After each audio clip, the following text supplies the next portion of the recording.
Christmas has always been my favorite time of year. I married young and had two beautiful daughters, but my marriage was far from perfect. We were young and in love. I was starting community college and Denise was starting her senior year when we decided to tie the knot. What made a huge difference was that her family was so willing to accept me, the family I never had, and made me feel like a real member of their family. I can admit it now. I probably loved being part of the family as much as I loved Denise. Our breakup was inevitable. Two teenagers who knew nothing about life thought that their infatuation with each other would make everything else work. I wasn't a star, a super jock, a Rhodes Scholar International Scholarship to study at Oxford University with a 12-inch 35 cm member. I was a regular student, got A's and B's, played on the soccer team to get my diploma, and lost my virginity at 18 to the girl I eventually married. When times get tough, we don't know how to deal with it, and we resent each other.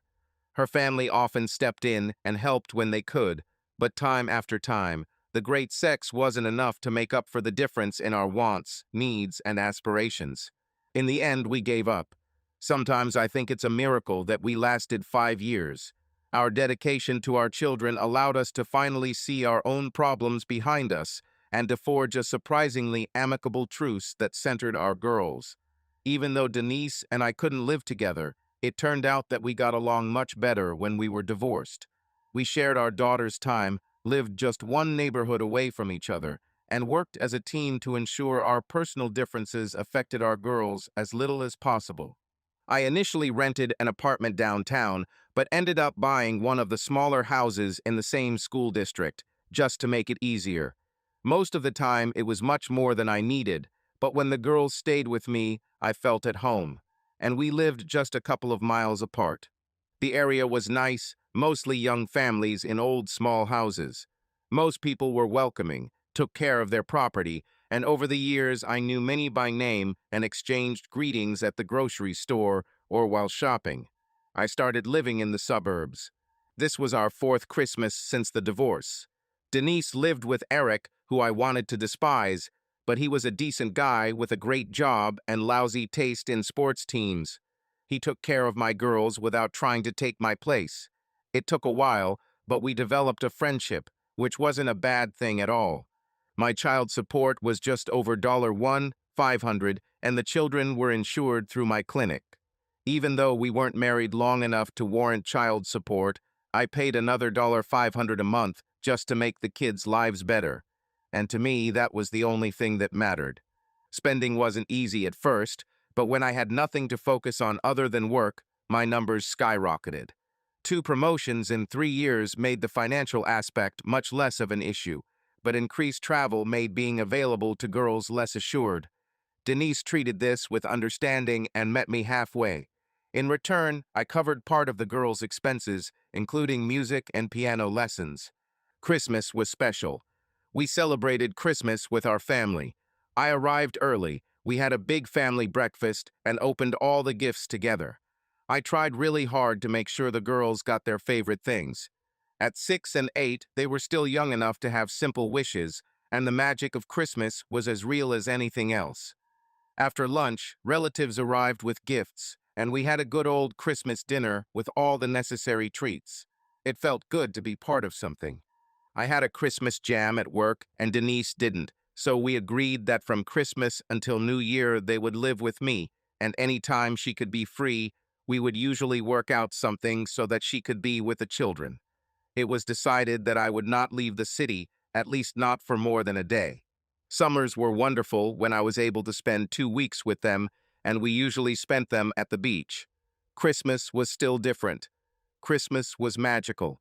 I was always given a girl's wish list, but I would still start shopping at the end of November to buy the season's essentials. And I didn't skimp.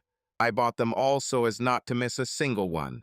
Stores, online auctions, Craigslist electronic classified site, I used any means to get the hottest gifts.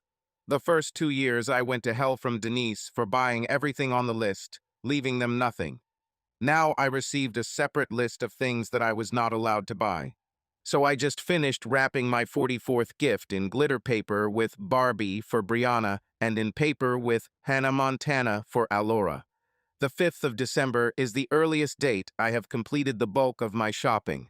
Of course, I would have grabbed a few more things, including something for Denise and Eric, but I already took care of my girls. The gifts were neatly laid out in my living room, where they will be on display until Christmas, when I bring them to Denise in celebration. The call came from Denise's mother, Sharon. It took me 11 minutes to get to the hospital, but I was still late. Denise and Brianna died along the way. Eric passed away just 10 minutes before I arrived. But Alora, my perfect little Alora, was fighting for her life while in critical condition. She was always a fighter and never backed down from any challenge. She could handle this, I just knew it. It was an accident. A car swerved out of the way to let a coyote pass. The 18-wheeler behind him did his best to avoid the car in front of him, but ended up fishtailing and hitting a commuter bus in the adjacent lane. This car crossed the median and crashed head-on into my ex-wife's family van. 6 have already died, and 1 little girl is still fighting for her life. Sharon and I did not leave the baby, and when the doctors came out 6 hours later and announced that the worst was over and she was in stable condition, we fell into each other's arms and cried like children. We never left her side. One of us was constantly present, and Sharon called me when my baby woke up and spoke. For 3 long days, we watched her slowly recover in the hospital. The worst bruises, cuts, and bruises blossomed on the 2nd day and were just beginning to disappear. I am not a religious person by nature, but I knelt beside her bed, praying to God to take care of her and thanking Him for helping her survive this terrible disaster. On December 7th at 16:18 she died. Without warning, without reason, she was there and then she was gone. Doctors suspected a blood clot. I suspected incompetence. I finally understood how a person can become so degraded that life can seem meaningless. I returned home and shut myself off from the whole world.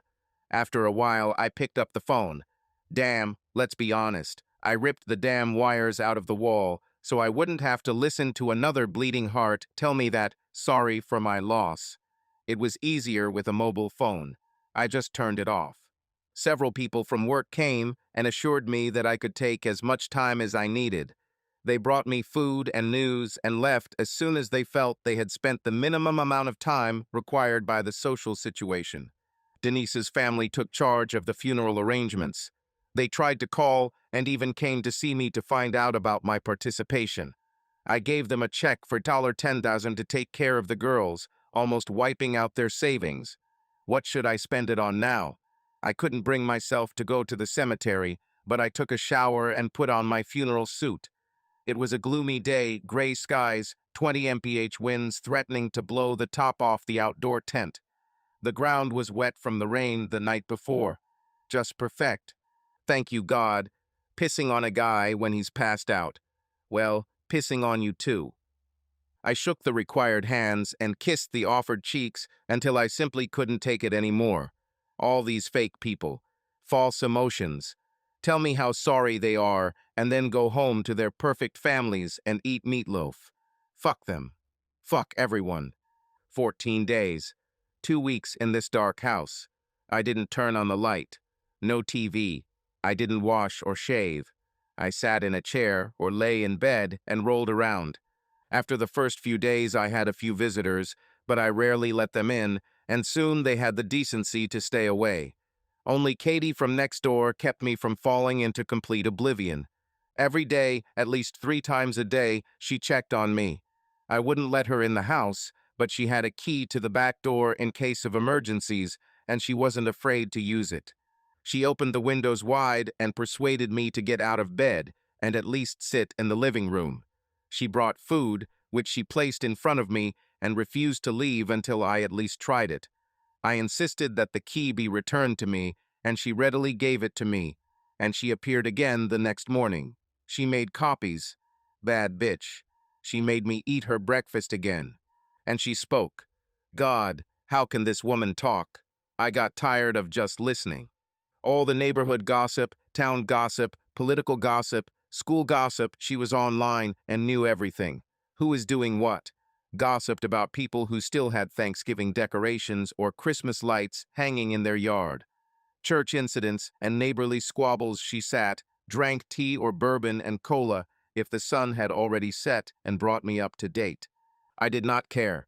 2 weeks have passed since the accident.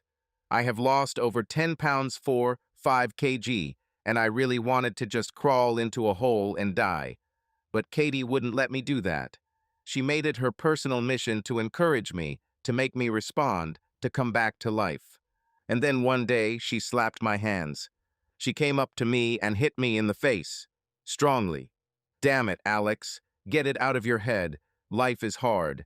And it is unfair, but no matter how bad it is for you, there will always be someone who has it even worse. Often in your own backyard, if you have the eyes to see it. What do you know about this? I snapped angrily. I noticed that your children are alive. I remembered that my mother died when I was 6 and my father left when I was 13, leaving Mike to raise me and my sister. He was 17 years old, but he was courageous and did the job as best he could. Here's what I know. Life is hard. Life is hard. Life's a bitch, and then you die. When life gives you lemons, make lemonade.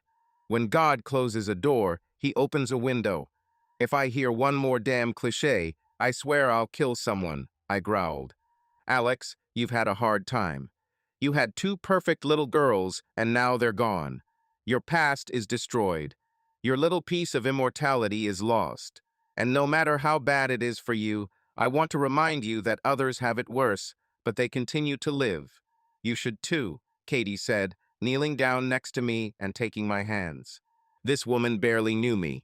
A mother of 3 middle-aged children with her now grown children and a workaholic husband. Her life is her home, which she keeps clean and decorates for every holiday and season. Now it looks like I've become her new project. Why should I be so important to her? Can't she see that I don't need her help? Of course, starving Ethiopians, children dying of AIDS in Nigeria, martyrdom of Tibetan monks, the world is cruel. Boo-hoo. You don't have to look as far as Ethiopia or Tibet. There are people right here, right on your block, who are really struggling. Open your eyes. If you don't like injustice, do something about it. Even the odds a little. Make a difference. Come back to life. Something she said must have gnawed its way into my subconscious. I spent my usual 14 hours or so in bed, but when I woke up, I thought about her constant comments about how someone in my own backyard had it worse. I mentally went through all the residents of my block, and no one had it so bad. Of course, Neil, who lives 3 doors down, had lost his job, but his wife was still working, and he was looking. The Harrises had a boy on the corner in Iraq, but as far as I could tell, he was fine, and they had 3 other children at home. The Martins across the corner were constantly quarreling, and once the police were even called to them, but they were still together. What did Katie mean? I expanded the search radius to include the neighborhoods surrounding us. And then it dawned on me. Across the alley, 2 houses after Katie's house. 6 months ago, Barry Morrison drove into an empty field behind the local high school and shot himself. I knew little about this family, I only knew that it existed. When Katie arrived, I had already washed off the top 2 layers of dirt and sweat and was drinking a Coke in the living room. Good morning, Alex. It's a beautiful day outside. Why don't we go out on the porch? Morrison's. Tell me about them. She placed the mug of tea in the microwave, warming it up, then walked out the front door and sat down in one of the rocking chairs near the entrance. Irritated, I followed her and sat down in the chair next to her. Morrison's. Sandy and her daughter Erica. You rarely see her. She works 2 jobs, trying to keep the house over their heads. They are still fighting with the insurance company over payments. Due to suicide, the insurance company does not want to pay for 2 years. He had insurance for years, but changed his terms about 2 years ago. She tried to sell the house, but it is in bad condition and no one is buying. How's the baby? Erica is not doing so well. She goes to a psychologist twice a week and barely talks. The school is talking about keeping her in school, Katie explained. There was sadness in her voice. Do we know anything else about why he did it? Nothing criminal, he wasn't fired, no embezzlement, it's unclear why. Apparently, he has been depressed for a long time, but as far as I know, there is nothing underlying the situation. Leaving like this is a harsh thing to do for a family, I told her, finding the whole idea difficult to comprehend. To put it mildly, the poor woman is exhausted to the limit. And what does all this mean for me? I asked. None. It doesn't matter to anyone. They are on their own, alone. Relatives don't help. As far as I know, no. If they exist, we rarely see them, that's for sure. Katie, how the hell do you know all this? I asked. People just like to talk to me. I'm a very good listener, she smiled broadly at me. We sat in silence, enjoying the fresh air and finishing our drinks. You're a good neighbor too, Katie. Thank you, I said softly. That's what neighbors are for, she said, reaching out and patting my arm. That's what neighbors are for. Katie brought me dinner again, and I realized I was starving. When I finished the whole plate, she began to shine. Let's go for a walk, Alex. It wouldn't hurt to stretch your legs. It became cool, and we bundled up a little. She took the lead, and we walked a block and turned down the block. We headed back up the next block, and she told me all the history and habits of the people of each place we passed. She may have been a good listener, but I had to wonder how she could even remain silent for long enough to hear anything. Everything became clear when we approached Sandy Morrison's house. Signboard, "For sale," made itself felt immediately. The unkempt yard and overgrown bushes indicated months of neglect. This could not help with the sale. The paint on the doors was faded, and there were no Christmas lights or decorations. I figured the realtor wasn't earning his commission by letting the house look like this. Through the window, I saw a tabletop Christmas tree about 2 feet tall, 60 cm, illuminated with white light. Strangely, Katie fell silent before we even got to the house, and didn't speak again until the end of the block. It's sad, that's all she said. We took a circuitous route back to my house, and our conversation again turned to safe topics about the weather, social problems, and the like, studiously avoiding discussion of the Morrisons. After the walk, I felt cool and invited Katie for a cup of Irish coffee if she wished. We drank coffee in front of my gas fireplace, warming our old bones. Damn my neighbor and her good intentions. Not only did she make me think about something other than my own suffering and the unfairness of it all, but she also made me think about those poor girls behind me and what they must be going through. Damn it, it wasn't fair. I guess I was still not ready for pleasant company. Angry at the world, I threw the mug at the wall, breaking it, and leaned back in my chair, resting my head in my hands, trying my best to hold back my tears. Big boys don't cry. Katie stood up and ran her fingers through my hair before walking out the back door, kindly leaving me alone to wallow in my misery a little longer. December 22, just 3 days until Christmas. When Katie arrived that morning, I was already up and dressed. I had my work clothes on, coffee and bagels were ready. You got up early, she remarked, pouring herself some coffee. It's almost 10, I reminded her. Not too early. She laughed. I think lately everything you do before noon is too early. Any plans? I nodded. I thought I'd go to the Morrisons and see what we could do with the outside of the house. Clean up a little, make it a little more presentable if they actually plan to sell it. That's very neighborly of you. I'll have something to do. I need to get out of this damn house. After coffee, she walked with me through the alley, loading a wheelbarrow with all my yard work supplies. The grass was withered but long, and the bushes were out of control. I didn't notice when Katie left, but she returned a few hours later with sandwiches for lunch and insisted I take a break. I finished trimming the bushes and mowed the lawn, bagging up the debris. I was just finishing the edging when it appeared. I took a break and listened to her chatter about neighborhood affairs and how it was a shame that no one had offered to do as much as I had done in the past few months. Perhaps we, victims of fate, need to stick together. He already looks 100% better. If you want to work in the backyard, I have a gate key. I thought so. What does it mean? She asked. It just doesn't surprise me. Surely you helped when you could.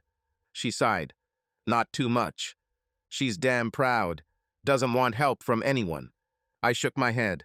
And you're telling me now? She'll probably call the police on me. So what if he calls? You know you're doing the right thing. If necessary, I will post bail for you. I let her unlock the back gate and saw that I had a lot of work to do. The backyard was even worse than the front. The fence was also in need of repair. Some boards were broken and loose, and one section was completely askew. Luckily, my tools were only a couple 100 feet away 60 m across the alley, and I soon began work, deciding to finish it before the residents of the house arrived. The biggest problem was one of the fence posts, which was rotten at the bottom. A new post and some quick-setting cement solved the problem. Within an hour, I can attach the fence cross beams to the new 4x4 post 100x100. I turned around and saw that a girl of about 7 or 8 years old was watching me from the porch. Crap. I just decided to fix your fence before it falls. I hope you don't mind. She just shook her head. She stood and looked at me, and I felt out of place. I was a stranger. She shouldn't have talked to me. Maybe I should leave. I'll just clean up here and head home. I can finish later when your mom is home. I straightened my clothes a little and wiped my hands on my pants. I'm Alex Reed. I live across the alley, I explained, pointing up a few houses. She nodded. She reminded me very much of my own daughter, about the same age. Her hair was the same length, blonde, but not as blonde as Alora's. Alora, my perfect little Alora. I closed my eyes and saw her in a hospital bed, bruised and bandaged, fighting for her life. Her hair is hidden under bandages, and a few strands stick out, dark with sweat. Her body, so small on the white antiseptic bed, my Alora, came in. It felt like someone had wrapped a ribbon around my chest and pulled it tight. I couldn't breathe. I turned away from Erica so she wouldn't see me losing my composure. She had already suffered enough. I felt tears welling up in my eyes and headed towards the gate. I needed to get out of there. I barely made it to the driveway. It was too much. Closing the gate behind me, I collapsed to the ground and sat down, putting my head between my knees and covering my head with my hands. It was Christmas, damn it, Christmas. My girls got to be with me, shaking their gifts and trying to guess what was in them. Instead, Alora and Brianna disappeared. Their lives ended before they saw the world, before they found their place, before they could fall in love. No gift shaking. No more stomach aches from overeating holiday sweets. No late-night parties to drive me crazy with worry. No driving lessons. No trying to find the right college. No first bringing the boy home. No test preparation. No spring break. No graduations. Nothing. Never again.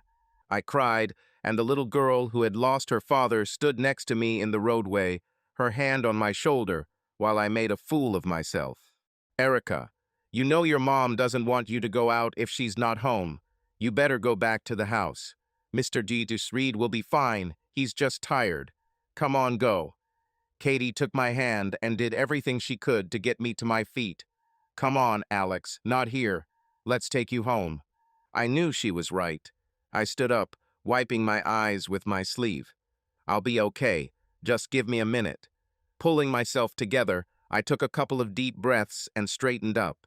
I'm fine. I just saw her too early. But I'm fine now. I need to clean this place up and put the fence together. Fine. I will help. It only took us a few minutes to clean up the mess and carry the bags of grass clippings out to the back curb. I took all the tools to my house and returned to finish the fence. I secured the new post with a couple of 2x4s 50x100 and attached 2 panels. With Katie's help, it was much easier. When we finished, we both stood back and looked around the yard. Much better. I'll go into the house and make Erica an afternoon snack. That's about all Sandy allows me to do. Why don't you come with me? I don't know if it's worth it. Sandy doesn't know me. She may not want me in her house when she's not there. Never mind. She'll be fine. Just come in for a minute. It takes only a few minutes. I followed her inside through the glass sliding door. Erica sat on the floor and watched TV. I didn't even look in that direction.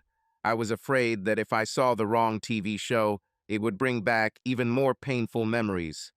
"Where can I wash my hands?" I asked Katie. She pointed to the door. "There." I headed to the bathroom. "Don't use the toilet. It doesn't wash off anymore." I heard water running in the toilet. I washed my hands and dried them on my shirt. There were no towels in the bathroom. Then I took the lid off the tank and inspected everything inside. Nothing complicated. The chain connecting the stopper to the handle extension was missing. Lifting the rubber plug, I saw that it was under the lip, the reason for the water leakage. I reattached the chain and checked the flush. Worked fine. I fixed it. The chain just fell off. Katie nodded and went back to making her grilled cheese sandwich. Brianna loved grilled cheese, but the sandwich could not be cut and the crust had to be removed. I won't cut the crust off my sandwiches anymore. Taking a deep breath, I went to inspect the front door. "Katie, I'll go home and grab the sander and paint. This door is in desperate need of help. Let's.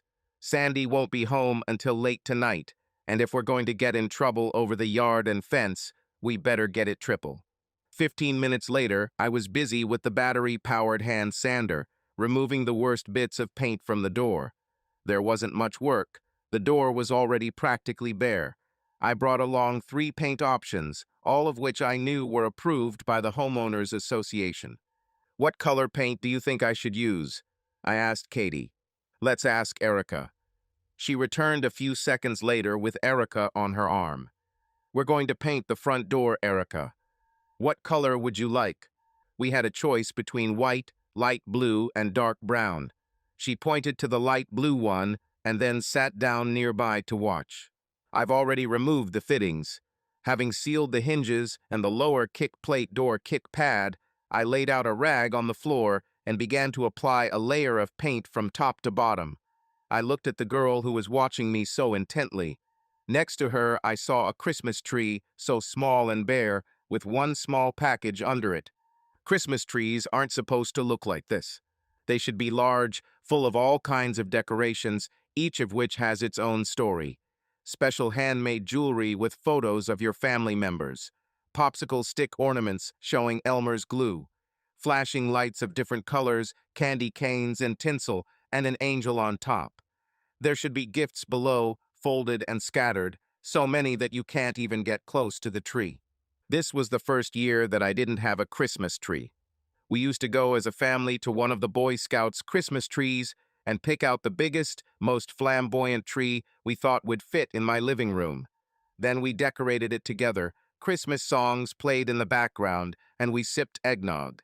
We spent forever unraveling garlands, replacing light bulbs that weren't working, and replacing metal hangers on decorations that needed it. It was a whole day. Not this year, and never again.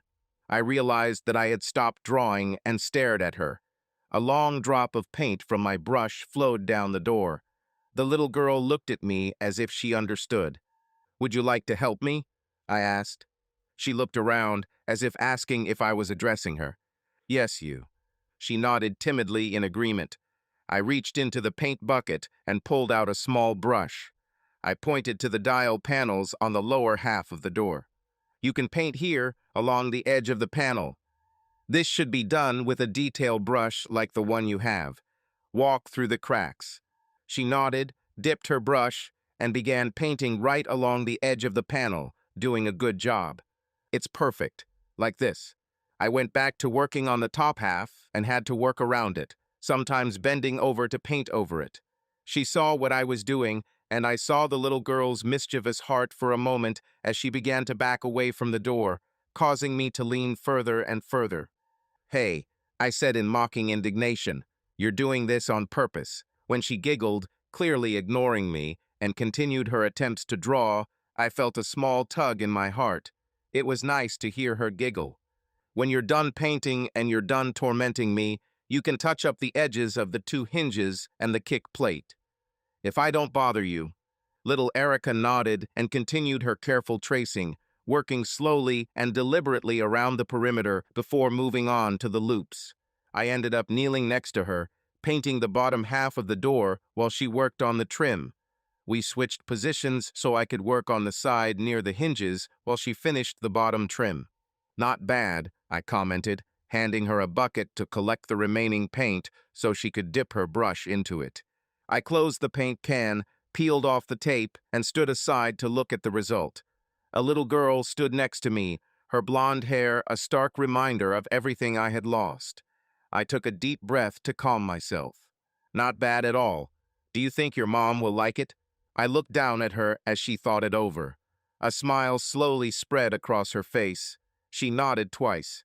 I reached out to hit the fist like I did with my girls. She pulled away for a second, then looked at my face before clenching her fist and rapping her knuckles against mine. We enjoyed the last of the natural light as dusk fell. Katie came out and stood next to us, giving her approval. Blue color is perfect. Great choice, Erica. Erica stopped admiring her work, looked at Katie, and blinked as if she was seeing her for the first time. She looked around the block up and down, then returned to the house and sat down in front of the TV. "Are you ready to finish for today?"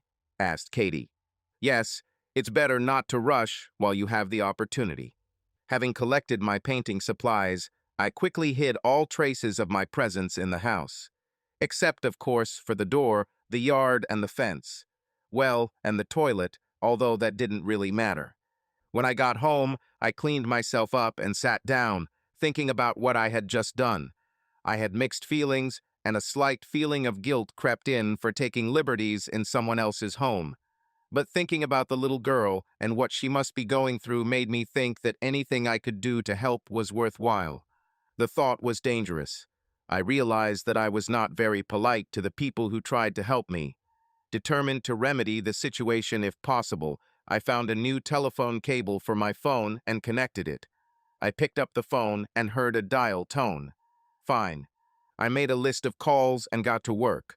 I called my friends, neighbors, and colleagues one by one, apologizing for my behavior and thanking them for their concern. Every single one of them brushed aside my boorish behavior and promised that they would come to my aid if I needed anything. I stopped with only a few calls left and wondered where the people were for Sandy and Erica, who seemed to need help much more than I did. I picked up the phone and dialed Denise's family number. I knew the conversation would be difficult. I apologized for leaving the funeral arrangements in their hands and thanked them for all they did. Talking to Dan was difficult, but talking to Sharon nearly finished me off. I remembered the time we spent in the hospital looking after Alora, and I had to take a break to get my emotions under control while I listened to Sharon sob. Even after the divorce, we remained friends, and I was glad that we were close at that fateful hour. I promised that I would visit them in the next couple of days, but she insisted that there were some papers that needed to be sorted out. My last call was to Steve, my roommate for 3 years in college and best friend in the world. I hung up twice that first day, and it haunted me. He left over a dozen messages on my cell phone's voicemail. Besides, I had ulterior motives. The phone rang several times and ended up on voicemail. I felt like a weight had been lifted from me, and I wouldn't have to face him. "Steve, this is Alex. I'm sorry that I..." "Alex, I'm here. Don't hang up. I'm here. Let me turn off this damn machine." Wait. I heard some rustling, and the echo of our voices disappeared. "Oh my God, Alex. You're killing me. Sorry. It hurt me so much that I simply could not listen to another well-wisher." "I understand." He should have understood. His father passed away during our senior year of college, and he took it hard. I started drinking a lot, skipping classes, and chasing everyone who had breasts. I took care of him as best I could, collected his homework and projects, even talked to his teachers. He slowly pulled himself together, but eventually came to his senses. 5 years later, less than a year after graduating from law school, it happened to his mother. I flew in and spent a week with him. I knew it would be hard. He was an only child, and he had few relatives, not a single close person. He came out of this state bitter, and it cost him his girlfriend no big deal. We were close as brothers, perhaps even closer, and they still were. Stephen understood. I opened my soul to him and talked on the phone for ages. I heard him send his wife to bed, and I poured out my soul. It was a much-needed emotional boost that left me exhausted. What can I do? Anything, you know. Maybe I should fly. As much as I wanted to see him, almost a year had passed. He was a family man, and it was Christmas. No, stay with your family. I'm feeling better now, and if I need to, I can call. Certainly. I also wanted to ask for forgiveness. Forgiveness. I'm sorry I couldn't do more for you when you lost your parents. I've never experienced a loss like this and couldn't understand what you were going through. Shut up. You were there for me, buddy. Always. When no one was around. I will never forget this. Enough said. Don't be upset about this. I couldn't help but giggle. Fine. By the way, there is one more thing you could do for me. Anything. That's what friends are for. That's what friends are for. The knock on my front door was not unexpected. 10 o'clock in the evening may have been a surprise, but the knock was not. As I approached the front door, I looked out through the glass next to it. There was a woman standing there. I had a pretty good idea who it was. I opened the door. Mrs. I. Morrison? She looked at me and nodded. Come in, please. Can I offer you a cup of tea or coffee? I turned and entered the house, leaving the door open. Walking into the kitchen, I poured myself a cup of coffee. Turning around, I saw that she was standing in the archway leading into the living room. She looked ready to explode, but I saw her take a deep breath and run her hands through her short hair. She looked young, too young to have gone through the hell she was going through right now. I don't want you anywhere near my house or my daughter, she finally blurted out. I understand, and I'm sorry for interfering. I walked past her and sat down in the living room. I can't explain it. I needed to do something to get out of this house, and when Katie told me about your situation, I guess I got carried away. She stared at me and crossed her arms. Don't mention her name. I can kill her. I smiled. Believe me, I understand this. She was in my house every day, 3 or 4 times a day, interfering in my life. Interfering, that's for sure, she snapped. She came and sat on the sofa opposite me. Listen, I appreciate your thoughts, and I'm sorry for your loss. She grinned. Ha, listen to me. I'm sorry for your loss. Shit. She leaned back. We are fine. I don't need your help. I don't know you from Adam, and I don't want you around my daughter when no one else is around.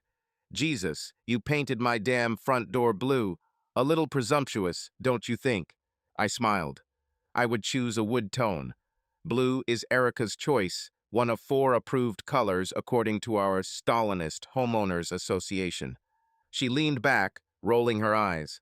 Don't remind me. If these bastards send me one more yard and fence maintenance notice, I'll rip their lungs out. She seemed to calm down for a second, perhaps realizing that these notifications would no longer be coming. I know. I should be grateful, but I don't need a stranger interfering in my life. Is it clear? You don't have to do everything for me anymore. I didn't do this for you. I did it for that little girl. You do not know me. I do not know you. Agree. I don't know what happened to you and your family or why. Not really. All I know is that this girl of yours doesn't deserve what she got. That's all I could think about. I just wanted to help in any way I could. She looked angry. I'm sorry you lost your daughters. It's a pity. But Erica is mine. My daughter. My responsibility, not yours. You're right. I'm not responsible for her. Right. I do not know you. We live 3 houses away, and in 2 years you have never exchanged a few words with us. For 6 months, we were on our own, and I definitely don't need you to come here now. I don't know you, I don't want to know you, and I'm not sure that I like you. Welcome to the club. A club? I'm not sure I like myself either. Forgive me, okay? Now I'm tired. You can go. She stood up and stomped towards the front door, abruptly closing it behind her. Everything went better than I expected. December 23. I got up early, cleaned myself up, even shaved. I had things to do. Katie showed up in my kitchen while I was preparing breakfast. At least none of us are in prison, were her first words. Not yet. You did a good job. Do not forget about it. I know. But still she was right. We should have asked permission. Hell no, she would never give it. Then maybe we should leave her alone. If a man was drowning and couldn't scream for help, Wouldn't you throw him a life preserver? A little too dramatic, don't you think? No. This is the third time she has drowned and is in complete denial. By the time she admits she needs help, it may already be too late. She looked me over. You look good. What are you going to do? I need to run a few errands, see a few people, go to work, and a few other things. Don't be late, she said, still in her caring mode. Do you need company? Thank you, I appreciate the offer. I can handle it. Okay, you have my number. Call me if you need anything. The office visit was excruciating. I went in, thanked management for their understanding, visited a few friends, and let them know I appreciated their concern. The way they looked at me only emphasized how lonely I was. I was glad to get out of there. I stopped at a flower shop and filled a trunk full of Christmas cacti. I toured everyone I could remember, expressing my gratitude and leaving behind beautiful plants. I told everyone the same banal phrase, comparing my prickliness in the last couple of weeks to the roots of a plant. I left a few plants on the doorstep with a note. By mid-afternoon, I felt like I had done my part. I stopped by Denise's parents' house, and Sharon greeted me at the door with a big hug and then burst into tears. After wetting my shirt, she led me into the house. There's something you need to know, Alex. She spoke strangely, and I wondered what was the matter. Denise left a will. She left you the house and the lion's share of her insurance, so you could take care of the girls if anything happened to her. I was stunned. It was so unexpected. I don't know what to say. Sharon reached out and patted my arm. It's not what I expected, but if you think about it, it makes sense. What are you going to do? I'll probably sell the house. I definitely don't need two houses. She had mortgage insurance, it will be paid. You can rent it out, receive a stable income from it. It was too fast. I couldn't think straight. I need to think about this. I just didn't expect anything like this. I understand. She took my hand. How are you? Better. Not great, but at least I can get out of bed. We're here if you need us. You know this, right? Yes, thank you. Next to the girls, you were the best thing to come out of our marriage. We love you too. Do not forget about it. I'm sorry I was so helpful in organizing the funeral. I don't think I could have done it without you, I admitted. Do not even think about it. That's what family is for. That's what family is for. My day wasn't over yet. A few more calls and I started to act. Not sure if I should, but I couldn't resist. Around lunchtime, I decided to go into the next room. Katie's husband, John, answered the door. The hermit left the cave, glad to see you in the air.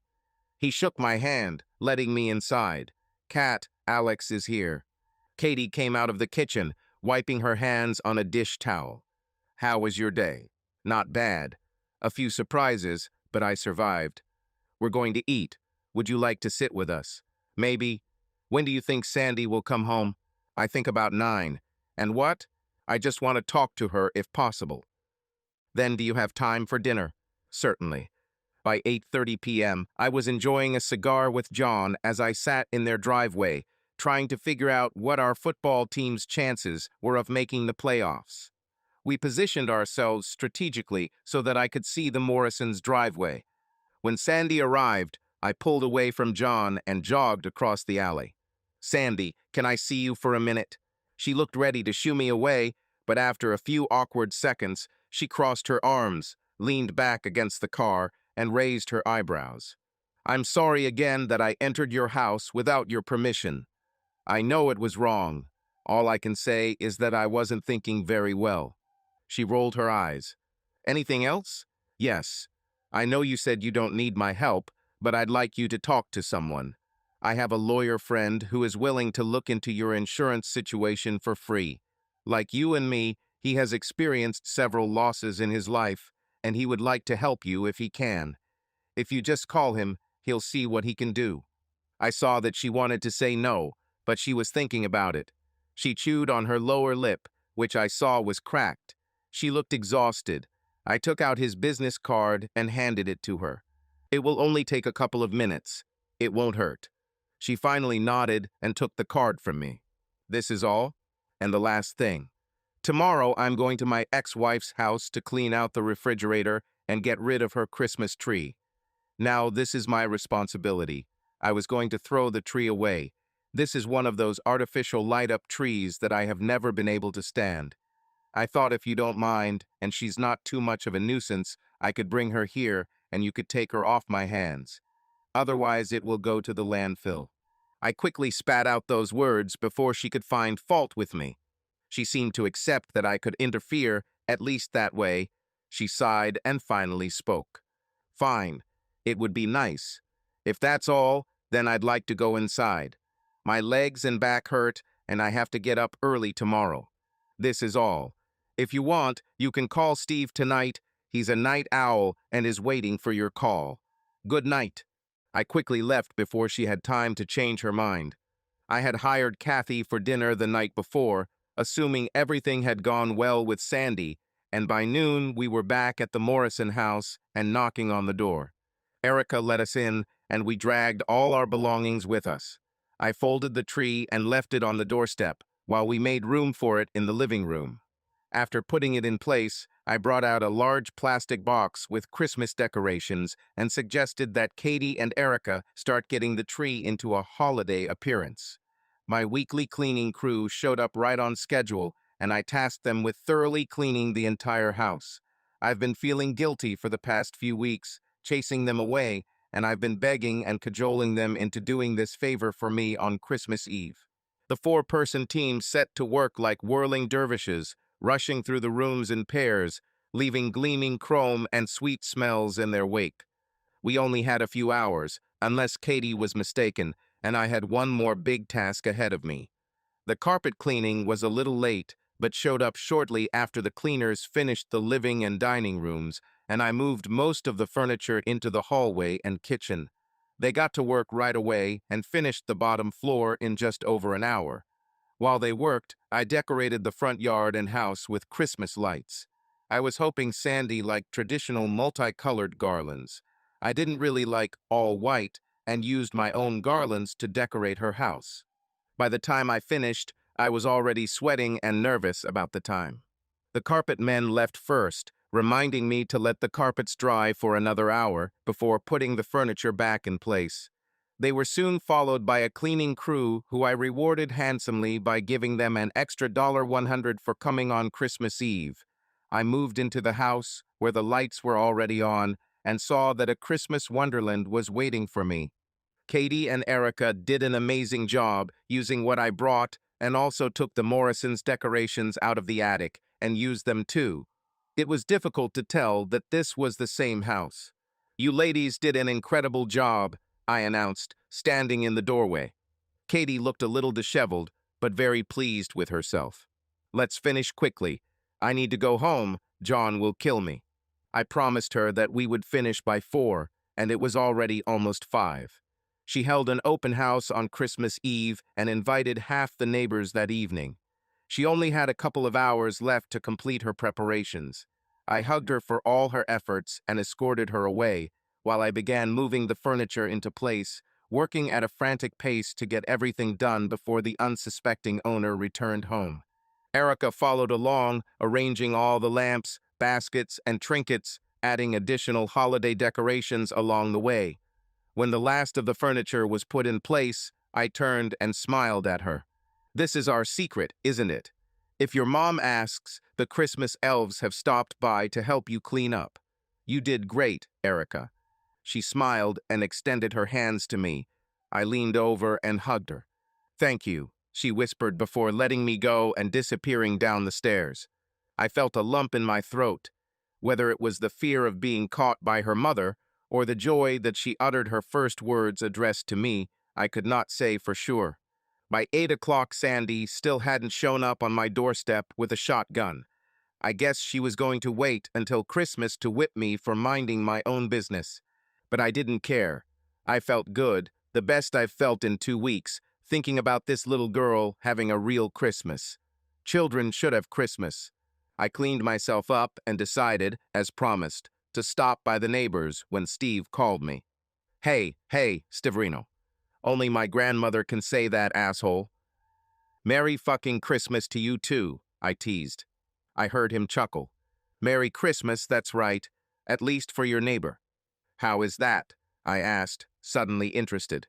The insurance bastards were just playing for time. They have nothing to rely on. The only change to the policy was made on their advice, following the annual review of the policy by their own agent. It only took a little legal pressure. It's not much, less than $300,000, but she'll get her check next week. Steve, you're a man. I take back all the nasty things I said about you. Shit, maybe it's true. If anyone knows, it's you. Jokes aside, you are saving my life. I knew he hated any hint of seriousness. I could almost hear him blush over the phone. Hey, that's what friends are for, right? Right, and I couldn't have expected anything better. The same, asshole. Shit, you should have gone and ruined everything. Listen, I have to run. Say hello to your family and Merry Christmas. I'll call you next week. You will do this, and Darla says hi to you. She made me say it, and you don't need any ideas. Understood. Kiss her for me. Do not forget about it. I will come after the holidays and kiss her myself. When are you going to leave town? Funny guy. Start anything with her, and I'll make you leave her and the credit card bills. Oh, you win. I had to laugh. Thanks again. Merry Christmas. Hang in there, buddy. And you. I showed up at the neighbors and stoically accepted the condolences, which definitely put me in a bad mood. Within half an hour, I realized that I had to leave there, even if it made Katie angry. John seemed to sense my mood and dragged me outside to enjoy my cigar in peace. With a heavily seasoned eggnog in hand and a more than decent Rocky Patel decade steaming beautifully, I was ready to hang in there a little longer as he headed back into the house. You know, I should skin you alive for this little trick. I heard a voice coming from the direction of the pool and headed there, towards the sound. Sandy sat alone, a large and almost empty glass of wine standing next to her. I know, I was bad, but I'm already done. What were you thinking? She snapped. I just wanted Erica to have a good Christmas, and I wanted to help you out a little in trying to sell your house. She laughed, and it wasn't a very pleasant sound. And you too? You've barely met me, and you're so fucking eager to run me out of the neighborhood. Her words surprised me. Not at all. I'm just trying to combat the injustice of the world a little. What are you even doing here alone? I can't stand the way they look at me. It's like suicide is contagious or something. They don't know what to say. They all avoid me or look at me like I'm a leper or something like that. People can be assholes. She smiled. I'll drink to that.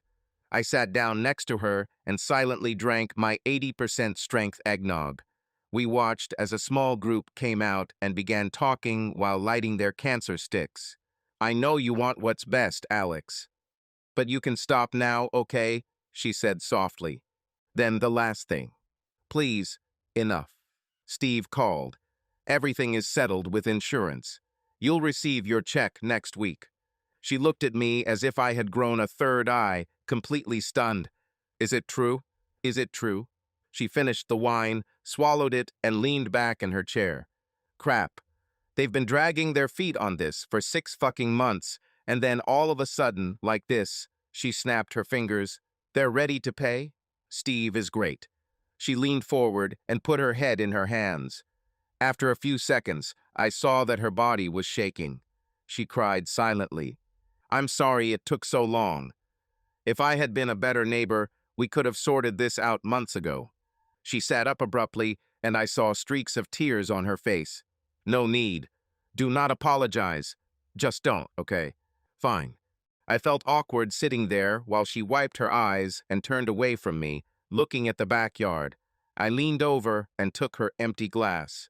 Can I pour you a drink? Yes, please. Thank you. Be right back. It took a few minutes to navigate the crowd around the bar and endure late guests expressing their regret at my loss. As if they know anything about the loss. Crap. I was happy to be back outside, away from the pitying eyes of suburban moms and their awkward, mumbling husbands. I sat down next to Sandy. God. Next time you can bring the drinks yourself, I said, handing her a glass of wine. She gave me a wry smile. You volunteered, remember? Don't remind me. That's what you get for being a good Samaritan. That's all for me. Believe me, I learned my lesson. She giggled. I somehow doubt it. My cigar had gone out, and it was a pity to waste it.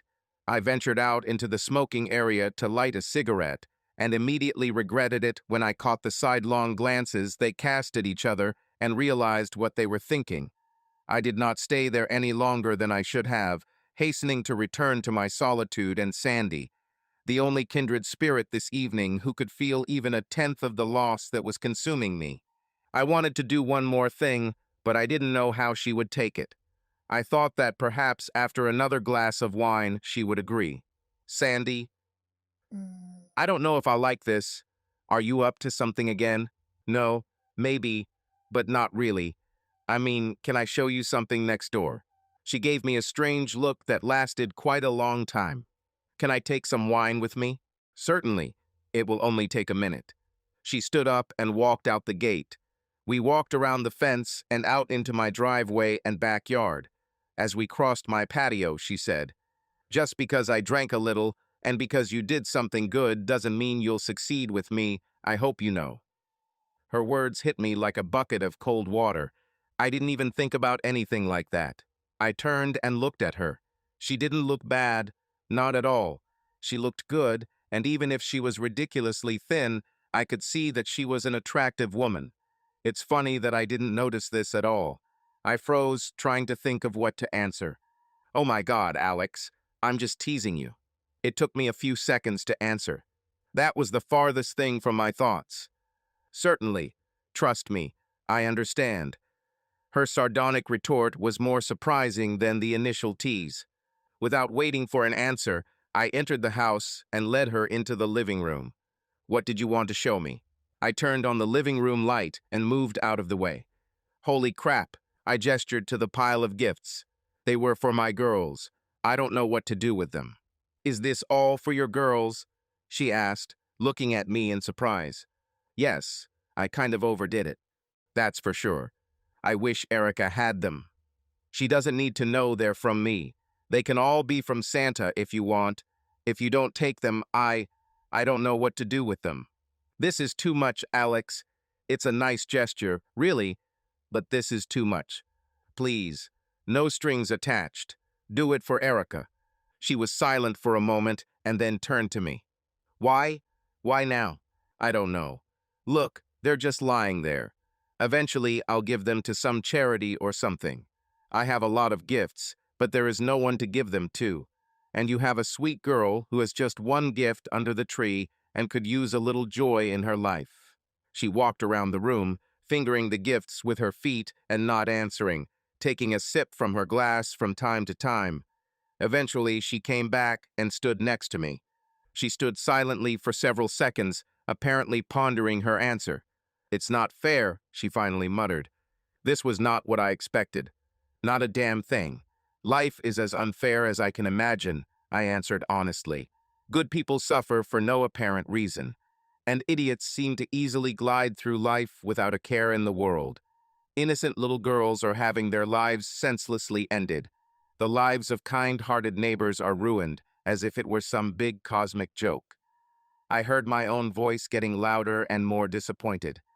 Life is a fucking kick in the ass, and every time you think something good might come out of it, some space comedian pulls the rug out from under you. What kind of God destroys a family for no reason? Answer me this. By the end of my tirade, I was almost screaming. I think I need to go home. She turned and started to walk away. I chased after her. Please, could you take at least a few? Please. It kills me to see them here.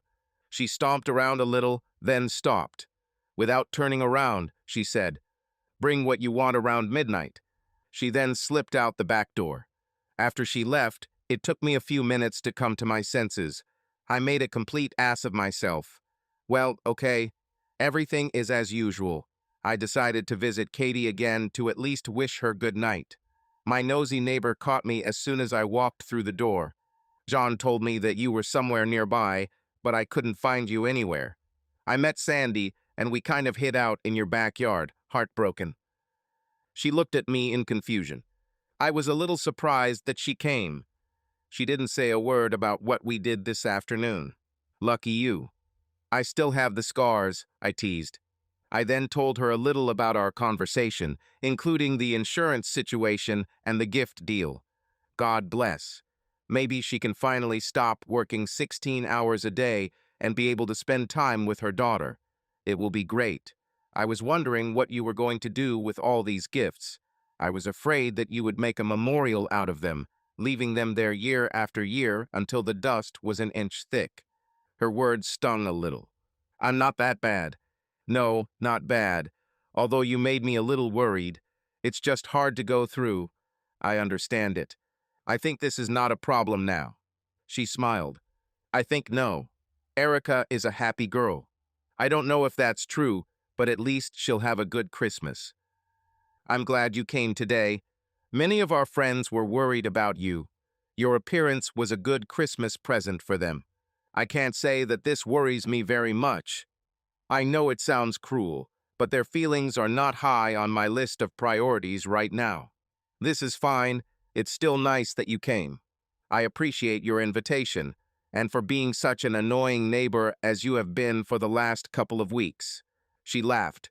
"This is the nicest thing anyone has said to me lately, and in the most unpleasant form." "I think you're feeling a little better." I sighed. "A little, although I doubt Christmas will ever be the same for me again." She moved closer and hugged me. "It will never be the same, but maybe someday everything will be fine." I hugged her back lightly. I doubted it. Returning home, I changed into a sweatshirt, a type of sweater without a hood, cut like a sweatshirt and made of thick knitwear, and a t-shirt, and tortured myself a little by watching The Drummer Boy, Brianna's favorite. Life was damn unfair. My girls are gone. It was Christmas, and I was alone. I will never, ever spend Christmas with Brianna and Alora again. Never. An hour later, I was standing at Sandy's back door with 3 huge trash bags full of gifts. It took me 2 trips. I knocked softly, and after a few moments, Sandy let me in. She got rid of her holiday clothes and answered the door in a regular robe. She looked tired. I guessed that she was waiting for me. "Erica?" I asked quietly. "He's sleeping," she confirmed, taking one of the bags from me. Quietly, we walked into her living room and began laying out the gifts. I took the tag off each one, and she put a new sticker on from Santa. She asked me what was in each of them, but I couldn't remember everything. However, I was able to tell her about most things. She must have had some kind of plan because she organized them according to my descriptions of their possible contents, dividing them into neat little piles. After about 15 minutes, I turned around and saw her shaking her head. "What? It's too much. My ex said the same thing every year." But the girls never complained. She gave me a wry smile. "At least one of us will have a pretty impressive Christmas." "Isn't that how it should be?" I saw her nod and noticed her eyes sparkle again. I decided to leave everything as it is. Until that moment, I had not perceived Sandy as a woman. I treated her like a person who needed help.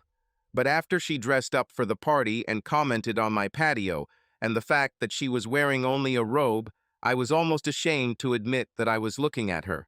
She was thin, with short dark brown hair, almost black.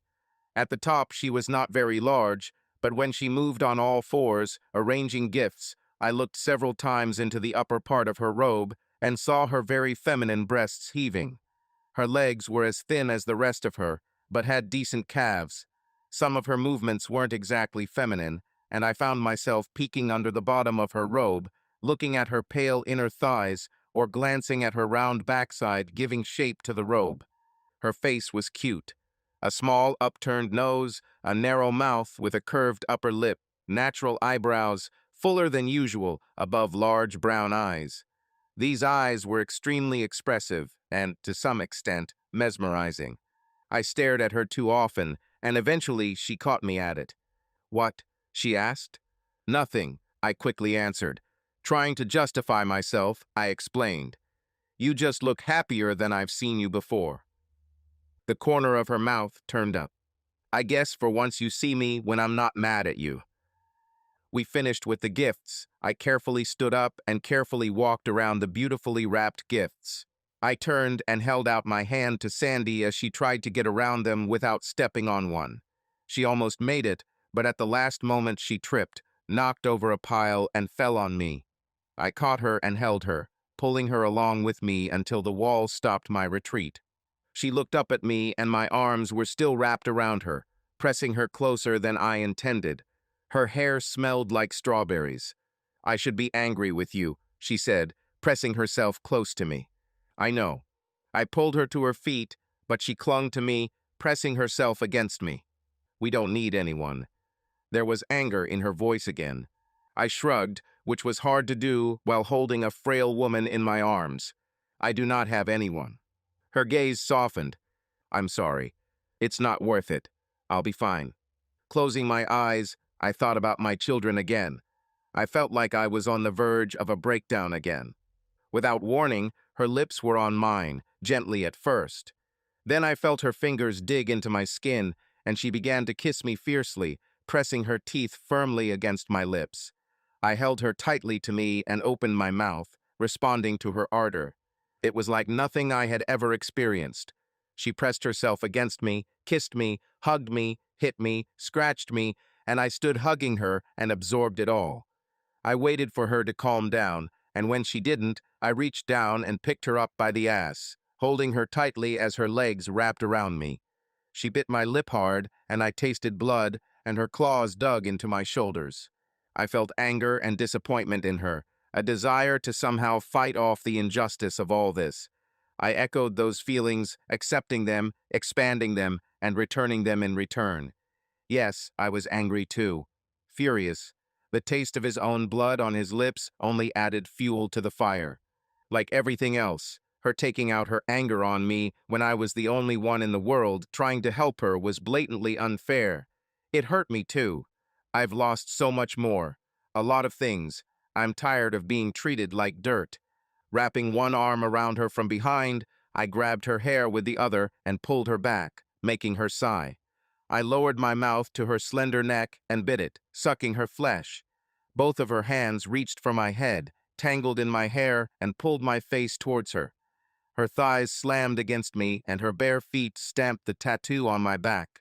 Sandy pulled my head back by the hair, and I loosened my grip. She looked into my eyes, which were filled with pent-up emotions. "Damn you," she gasped. She leaned down and pressed her lips to mine again, still fierce and inexorable. I turned and pushed her against the wall, pinning her with my body. My hand dropped and slid into her robe, meeting only bare flesh. I grabbed her breasts and squeezed, making her moan into my mouth. Her hands weren't idle as she pulled the top of my sweatpants down, using her legs to push them down from behind. She slipped her hand between us and wrapped the other around my shoulders, and I felt her fingers wrap around my hard cock. It was hard to believe that I was reacting to her and her hysterics, but there was no doubt. I took the initiative and began to pull my sweatpants down, letting them slide down to my ankles, dragging my boxers with them. I was topless and exposed. Our lips never parted, and she greedily sucked my tongue while I roughly opened her robe. Like me, she was naked except for a pair of loose panties. She took my dick in her hand and guided it into her wet hole, pushing the gusset aside. I lowered her, penetrating her until I was completely inside her. She moaned. Releasing her hand, she grabbed my hair and pulled me back, moving her lips away. "You bastard," she gasped. "Bitch," I growled. I pulled my hips back and thrust into her hard, pushing her into the wall, eliciting another gasp. I felt anger rising inside me. I knew that I wasn't really angry at her, but at the fact that she had become an unwitting victim of my rage. I pushed my dick into her forcefully, starting my grinding.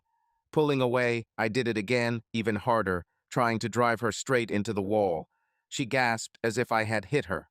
"That's it, fuck me," she whispered rudely. "Come on, fuck me, you freak, like everyone else." I grabbed her buttocks and pulled her away from the wall, lifting her off my dick and then letting her go, letting her weight fall on my aching dick. One by one, I slid my hands under her legs. Her hips rested on my forearms, and my hands grabbed her buttocks tenaciously. Pushing her panties from behind, I exposed the soft flesh of her ass and grabbed her buttocks tightly, digging my fingers into them. She laced her fingers behind my neck and leaned back, exposing her upper body to my gaze. Her small breasts with perfect little nipples became hard for me. I fucked her hard and fast until I had enough strength and rage. When my arms were tired, I went to the living room. She freed each hand so much that her robe fell off, leaving her almost naked. I lowered her, placing her butt on the armrest of the sofa. She let go of me and leaned back, pressing her back against the sofa. Her hips were now much higher than her body, and I pulled her tightly towards me so that her lower back was on the arm of the sofa. I pulled her panties down and tossed them aside, looking at her sexy naked body. Spreading her legs wide open, I slid my cock into her warm hole and rammed into her, fucking her tight hole as she moaned so damn sexy. Holding her legs in his hands and lifting them high and wide, she was effectively immobilized by her own weight resting on her shoulders. I moved my penis in and out of her, beating the beat, not hesitating to do whatever I wanted. She lay there looking up at me, her eyes burning. I didn't want to look into those accusatory eyes. Lifting her up, I roughly turned her over, and her smooth, soft ass rose up, resting on the arm of the sofa. He spread her legs and impaled her again, entering her deeply on the first stroke and making her moan. I held her hips tightly and released my sensations through my thighs, fucking her furiously with all my might. Looking between us, I was hypnotized by the sight of my thickness stretching and filling her.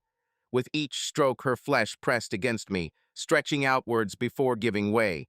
Pulling away from her, I spread her buttocks with my hands and began to play with her pink slit, pushing the head of my penis into her and watching her hole stretch indecently wide to accommodate me.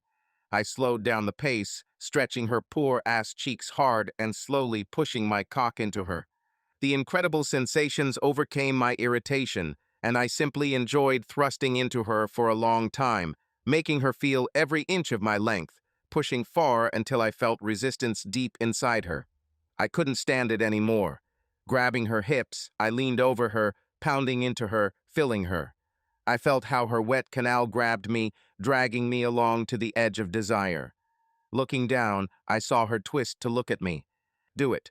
I entered her with all my weight, unable to resist the desire any longer. Gasping, I came inside her, and the release was painful in its urgency, exploding deep inside her again and again. Her legs were shaking, and when I slowed down, she relaxed, leaning over the armrest like a rag doll, lifeless. She squealed as I lifted her up and turned her around to sit her on the armrest. I took my still hard cock and pushed it hard into her, pulling her towards me until only the edge of her ass was left resting on the sofa. I saw that there were tears in her eyes and wet streaks running down her cheeks. Wrapping my arms around her, I pressed her fragile body to me, squeezing her. Her hands slid over my torso, and she pressed her face to my chest. As I held her, I felt her body tremble. I felt terrible and sick of what I had done.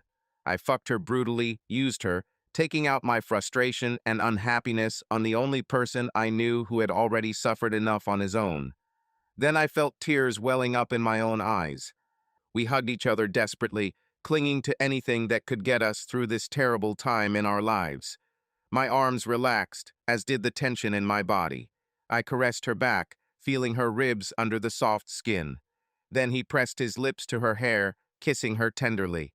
She responded to my kisses by pressing her lips to my chest and shoulders, rubbing her hands over the scratches she had given me earlier. I found myself thrusting in and out of her and was surprised to find that my cock remained hard and aching for more. I held her, fucking her slowly, and she sobbed, clinging to me. I massaged her back, stroked her hair, kissed her temples.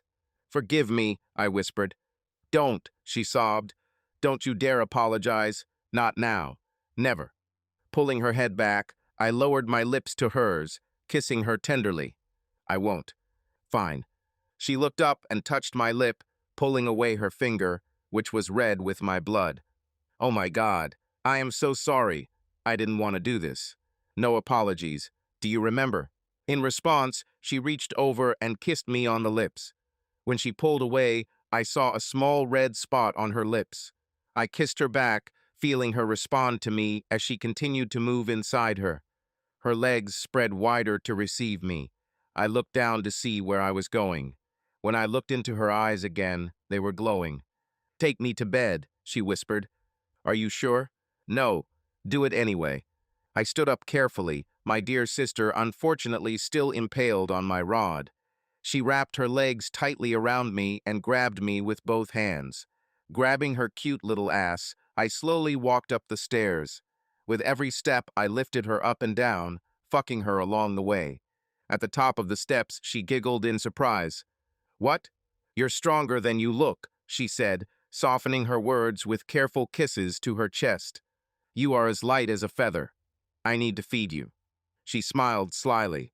"Protein oral injection." I almost dropped her, and she giggled. "What? You, young lady, have a dirty mind." I saw a storm flash across her face, but she shook it off and smiled. "It's been a long time, Alex. I'm not very good at flirting and teasing." "Same thing, beauty. Be patient." She made a slight rocking motion with her hips, causing my dick to fully enter her vagina. She giggled. "Crap. I can't believe you can just hold me like that." I moved her up and down on my dick a few times, eliciting a quiet gasp from her. "I could hold you like this forever." I climbed the last step and carried her into the bedroom. And again, a flurry of emotions flashed across her face, ending with a smile. "But then how will you feed me?" I reached back and closed the door behind us. Mischievously pulling her along with me, I lifted her into the air, causing her to squeak. She really was as light as a rag doll. I doubted she weighed 100 pounds 45 kg. I held her in my arms like a child and rocked her to sleep. Very sexy baby. I grabbed her legs with one hand, her back with the other, and she turned in my arms, her lips closed around my nipple. I let go of her shoulders and then put my hand under her back, causing her to fall down. Not very far, as I caught her by the hips, and she hung upside down. She gasped, kicked her legs, and her arms wrapped around my waist. I grabbed her, pulled her legs to my shoulders, and pressed her warm pink nature to my face. Her face was on my waist. She squeezed her legs tightly around my head, her thighs pressing hard against my ears. "You're crazy," she gasped. "Here you see. I can hold you and still feed you," I teased, and then licked her, pushing my tongue into her wet slit. She giggled, and I felt her warm lips wrap around the head of my cock. I grabbed her hips and lowered her a little, feeling my dick entering her mouth. I lifted her up and down several times, licking her on the way up and filling her mouth on the way down. Despite all my bravado, it was surprisingly difficult, and I could feel my hands shaking from the effort. I held her still, her mouth filled with my cock, and walked the few remaining steps to the bed. She became more active, sucking me and moving her head back and forth. The feeling was incredible. I almost didn't want to put it down, but I knew that if I didn't do this, there was a chance that I would drop her soon. With my last effort, I lifted her and, bending down, lowered her onto the mattress, turning her into a writhing ball of flesh. Without wasting any time, she sat up and pulled me onto the bed. I reached out to her, but she pulled away. "Lie down. Now it's my turn." I stretched out in the middle of the bed and watched as she crawled towards my waist, moved between my legs and looked down at me, and then lowered her mouth onto my throbbing shaft. She licked me, studied me, stroked me with her hands, kissed my penis with her warm, tender lips. Looking into my eyes, she lowered her lips to the purple helmet and took almost my entire length into her mouth. The sensations were so incredible that I moaned loudly. She pulled away and pressed her fingers to her lips. "SHHHH. We don't want to wake anyone up." I pretended to zip my lips and barely held back a moan when she took me into her mouth again. She sucked me as if she was performing some task. Her hands worked on me just below where her mouth was. I reached down and brushed her bangs to the side so I could watch her. This was enough incentive for her to pick up the pace as she pushed her face onto my hard cock, gasping when she pressed too hard. "Sandy," I began to warn her. She extended her palm towards me, sucking with complete dedication. I didn't say another word. I let her suck my juices and moaned softly as I finally achieved a much-needed release, erupting between her lips. She breathed heavily through her nose, holding me in her mouth, taking in everything I had to offer and swallowing eagerly. She sucked gently as I came, and I felt the tension pulsate as she swallowed again and again. Her eyes were closed, and she seemed focused on completing her mission. As my hardness began to weaken, she took my shaft in her hand and stroked it, her mouth gently sucking on it, gently fingering my shaft, her tongue massaging the tender head. I relaxed on the bed and enjoyed her attention, focusing on the amazing sensation below the belt.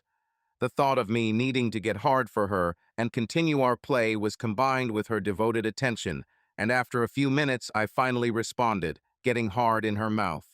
This seemed to be her cue, and she sat up and sucked me more vigorously, restoring the steel of my cock until it could stand on its own, full and ready.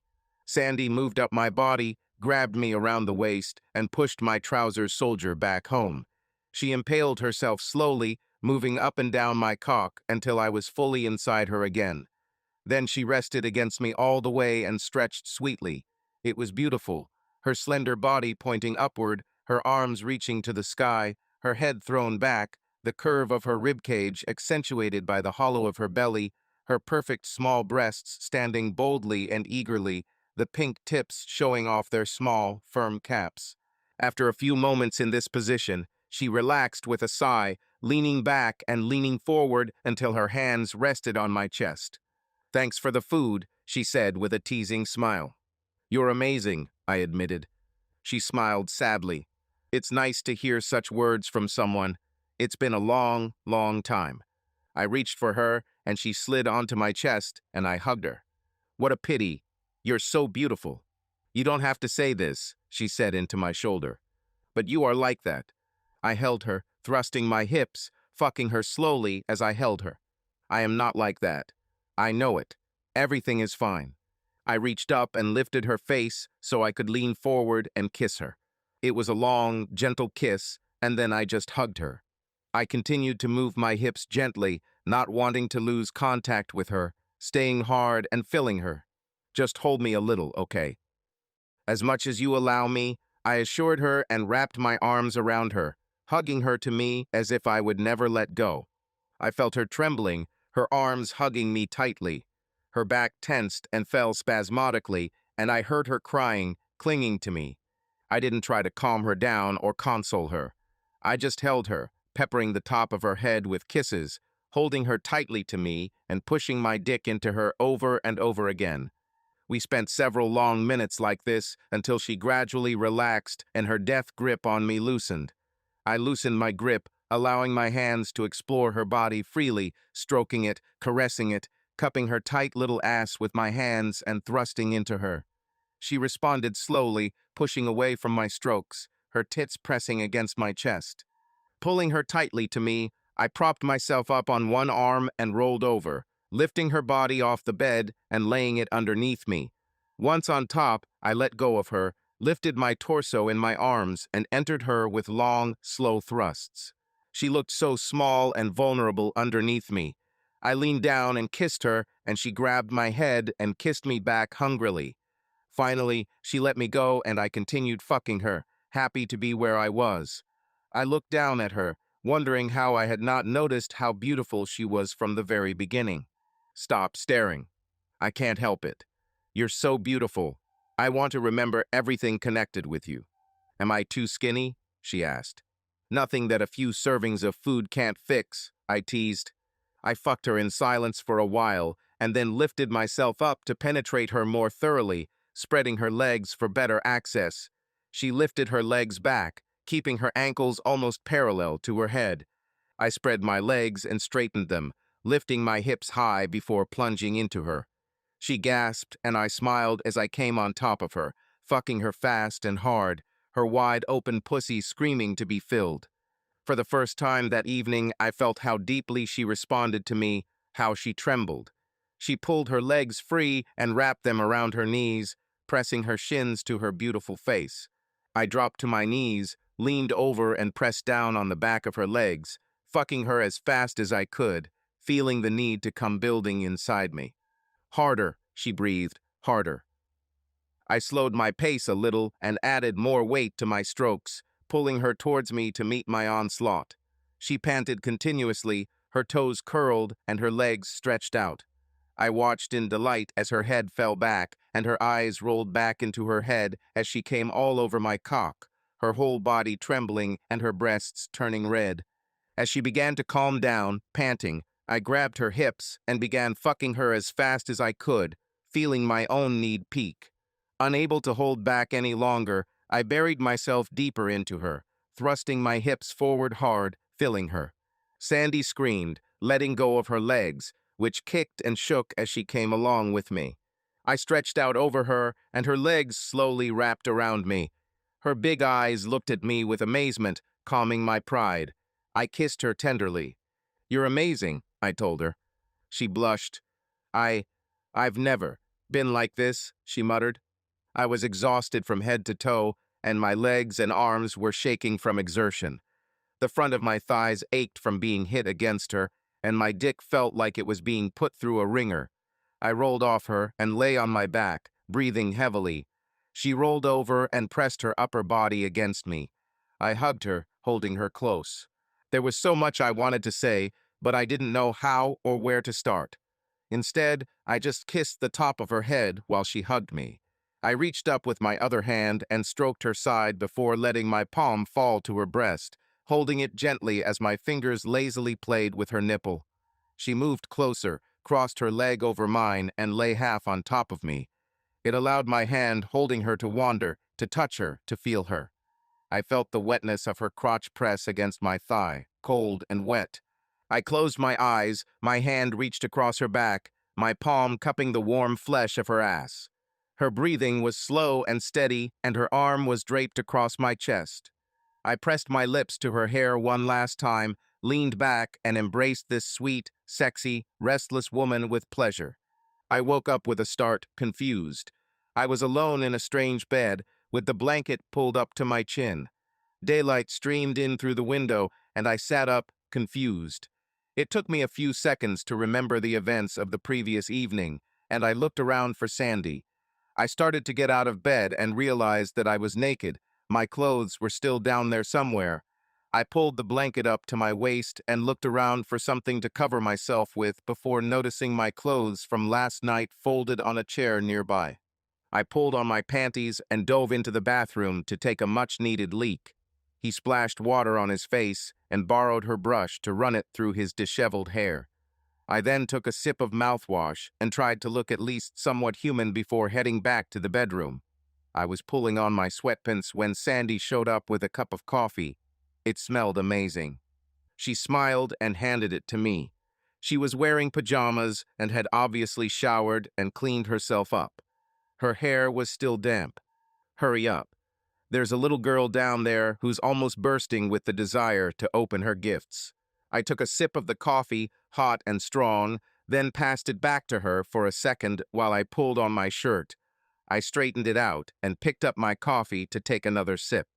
She watched me intently, with a slight sad smile on her face. I started to speak, but she interrupted me. "No, let's not talk about this now. We both needed it, but it didn't have to mean anything. It just happened. I don't regret it. Now we need to go down." Walking up to her, I took her chin.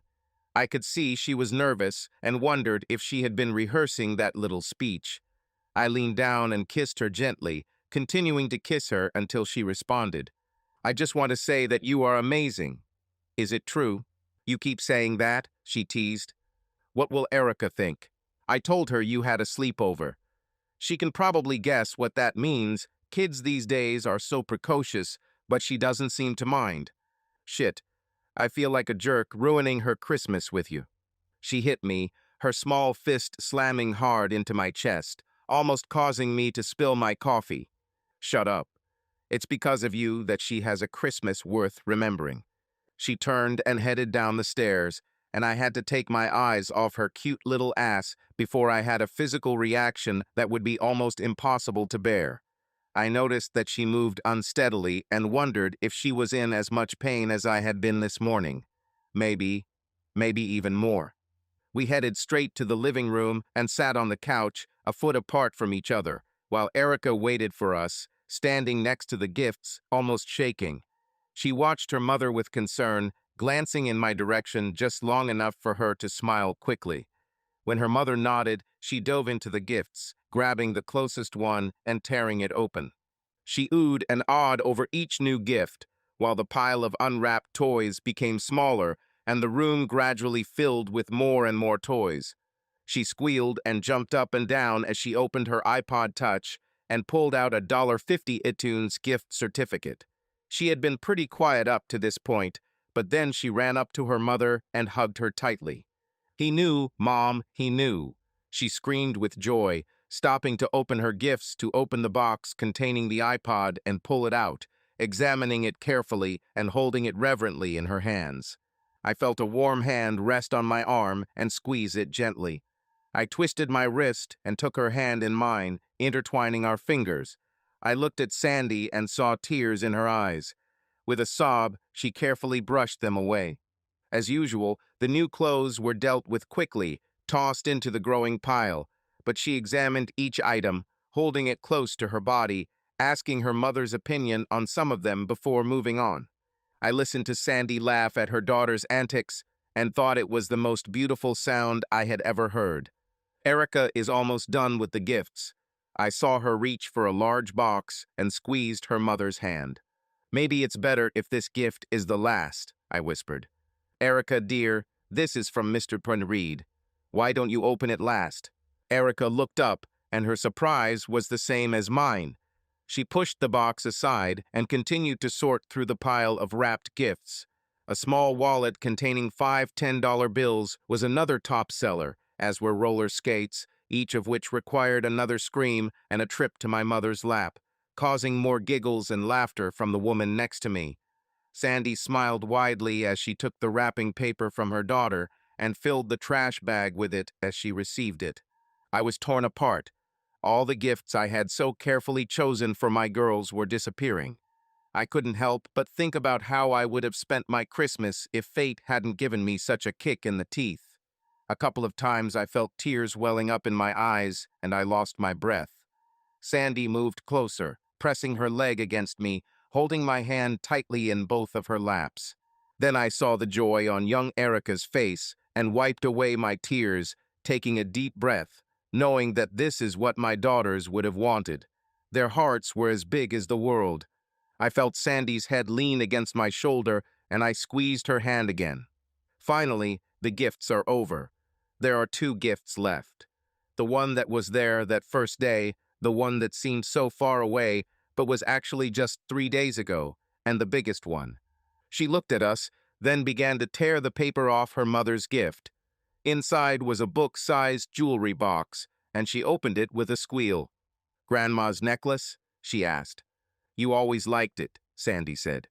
Erica walked over and sat between her mother's legs, brushing her hair to the side so her mother could secure the chain around her neck. Now I could see that it was an old-fashioned locket, and Erica clung to it as if she would never let go. Sandy finally snapped the chain into place and gave it a little push. Erica jumped up and ran to the mirror, looking at herself. She came and stood in front of us, striking several poses. It was so damn cute, I couldn't stop laughing. This caught Sandy's attention, and she giggled too, snuggling up to me and putting her arm around my shoulders. We watched as Erica walked up to the last large box, looking back at us as if waiting for permission. "Come on," I teased. "You can't stop now." She grabbed the edge of the wrapping paper and tore it. She tore off large pieces of paper and threw them towards her mother, and then suddenly stopped dead in her tracks. She screamed, jumped up, and danced on the spot. I've never seen anyone so excited. She leaned down and roughly tore the paper away, revealing the PS3 box and stacks of games taped to the top. "Mother, Mother, this is the PlayStation 3, she exclaimed as she bent down and picked up the box, twirling it in her hands before tripping and dropping it to the floor. Sandy laughed.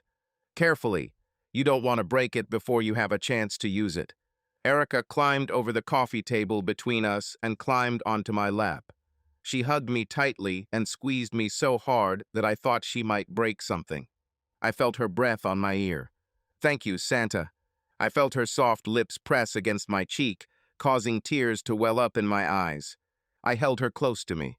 "I hope you like your gift." I felt tears welling up in my eyes, threatening to overflow, and I clung to her for a few seconds. "Come on, open it." She jumped up and began tearing open the box, taking out the games, instantly putting them into piles. She looked so much like her mother. I felt Sandy shift on the couch next to me and turned to her just as her arms wrapped around me. She kissed me on the cheek. "Thank you." I hugged her. "I should be thanking you. I never thought I'd be able to enjoy Christmas again." She smiled. "It would be terrible," she said quietly, "if Santa couldn't enjoy Christmas." I thought we were finally done, but Erica went behind the tree and came back with 2 gifts wrapped in newspaper comics. She gave one gift to her mother and the other to me. Sandy and I looked at each other, then she opened her gift. Inside was a handmade ornament that depicted their little family, Sandy, Erica, and their departed father, smiling as if everything was perfect in the world. The picture was framed using popsicle sticks and had pipe cleaners glued to it. It was so sweet I can't put it into words. "If we hang it on the tree, then Dad can share Christmas with us from heaven," Erica explained. I saw Sandy choke and then hug her daughter tightly. "This is wonderful." "Hang it, Mom," Erica insisted. Sandy stood up and hung it in the middle of the tree, carefully turning it so it faced the room. "I like it, Erica, thank you." Erica stood in front of me, shifting from foot to foot. "Your turn," she announced. I carefully unfolded the paper and saw a drawing, hand-drawn with colored pencils on light cardboard. It took me a second to realize what it was. "We are painting the door, aren't we?" "Yes, and this is a mother who is trying to look angry." She pointed to the figure on the side. It must have taken her a while. The picture was quite large, over a foot tall, and she carefully drew the door in great detail, coloring it blue and decorating it with little Christmas decorations. There she was on her knees, painting the bottom, and I, bent at the waist, was painting the door right above her head. I pointed to the figure to the side. "If she is angry, why is she smiling?" Erica laughed. "She's just trying to be angry. She's really happy. You just can't show it to her. She has to pretend to be sad because Dad is gone." I picked up the photo and then ostentatiously hugged her. "This is my favorite Christmas present. I'm going to frame it and put it on my desk."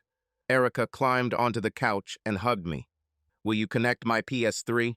"Of course, I'll connect," I said, hugging her back. "I'll make breakfast," Sandy announced. I looked up and saw her wiping tears from her face again. What a storm of emotions. It only took a few minutes, and we connected the gaming system while Erica debated which game to start with. She barely had time to load it when we were called for breakfast. Erica pouted. "This is not going anywhere. You can play after breakfast." It was surreal sitting at the table with eggs, toast, and sausages on a plate and a glass of orange juice at the ready.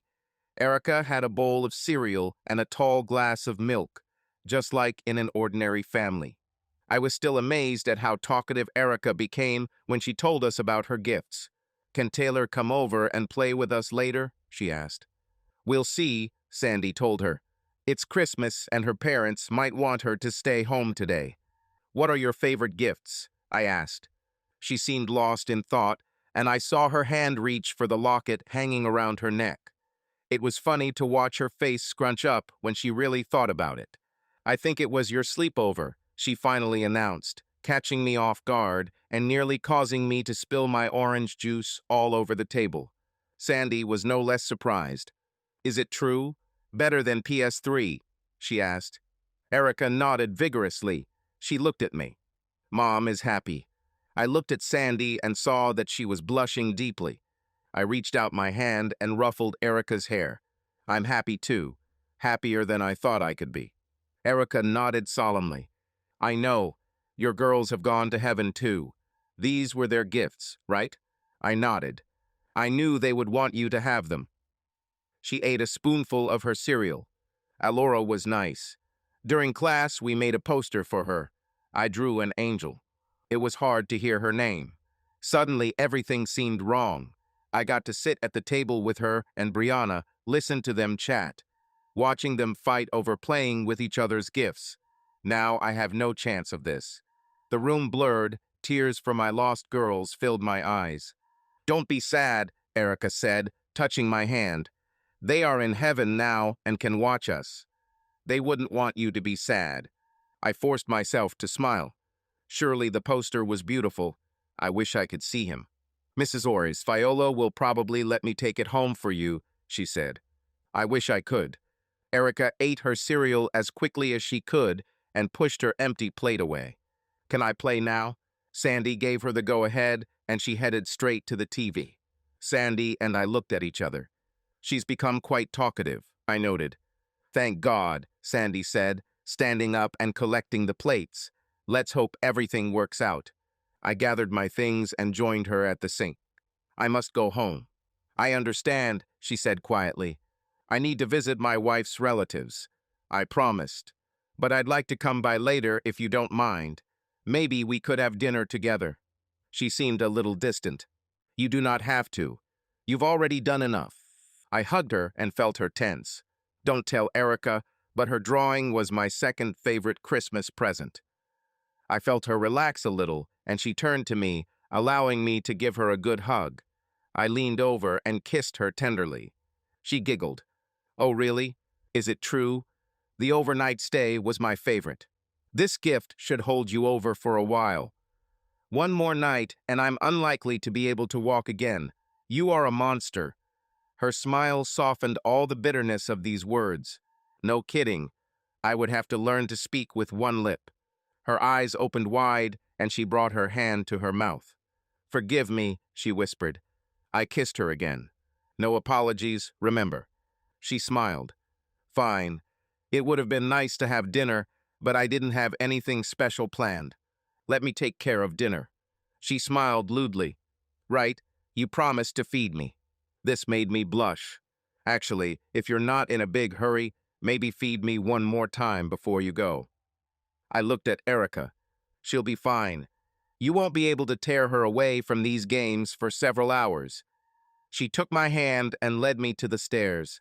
Half an hour later, I fed her, but not before I had proven to both of us that we were perfect for each other.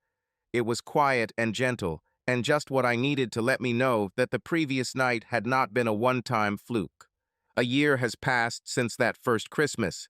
Things weren't always easy between us. We still had sharp edges and wounds that didn't heal quickly, but we didn't give up. Any talk about keeping Erica in school quickly ended.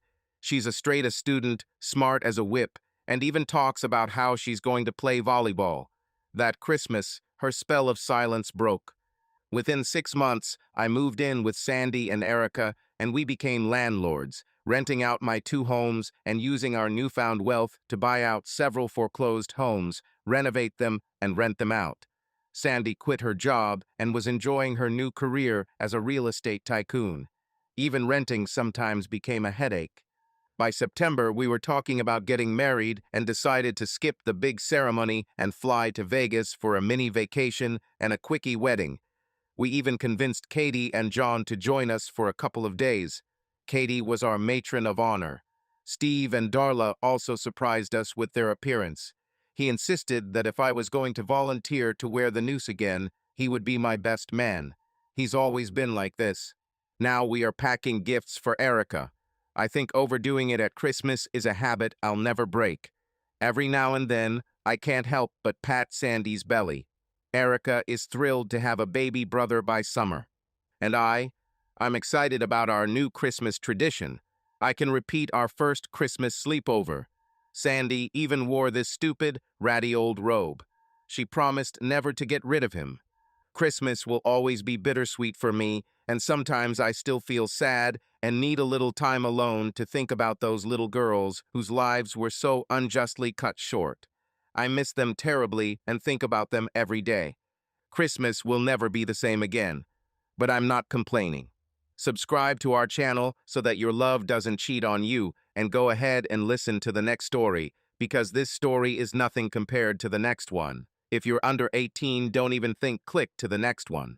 Click to the next one. Click to the next one. Click to the next one. Click to the next one.